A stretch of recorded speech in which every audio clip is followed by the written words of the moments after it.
On this week's Keeping It Real, Cam Marston reacts to a book review about society and how we're raising kids.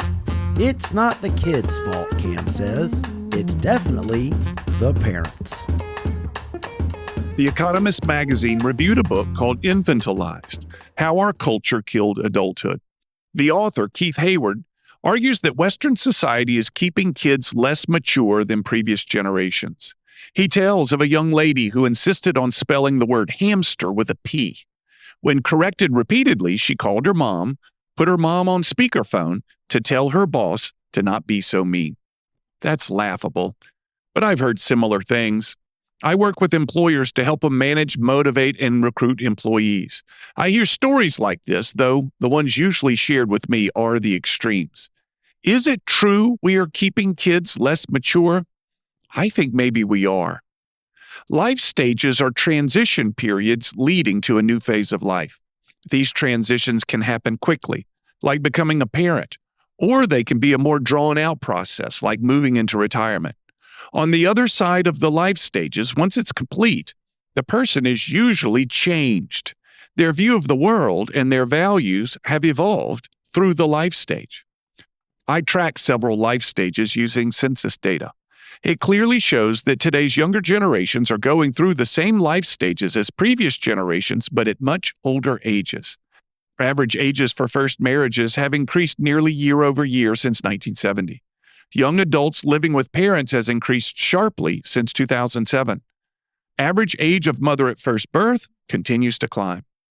One explanation, per the book's reviewer, is that youth today continue their schooling longer. Therefore, they are dependent upon parents, resist getting married, and resist having children until older. Maybe it does make sense. But my research shows that since the Renaissance, in times of affluence, parents work to keep their children younger longer. Parents facilitate, as one writer calls it, Peter Pandemonium. And I can tell you where to go to witness it firsthand if you wish. High school sports. I've seen parents demand more playing time for their children on the field or on the court, regardless of performance data. I've seen parents lose it over a slight they feel their child received, regardless of the team rules. Demanding the child not get what they've earned, but what the parents feel the child wants. The lengths they'll go through, the bridges they'll burn, the scenes they'll make is shocking. Oddly, the child seems to care the least, but the parents? Whoa. There's a story told by author Michael Lewis that sums this up. It's about his high school baseball coach who was tough on kids. The alums, now adults, wanted to buy a plaque to honor this coach who, the alums agreed, shaped them into the men they are today through discipline and tough love. At the time the alums were raising money for the plaque, the very same coach was being attacked by current parents as being too mean and too hard.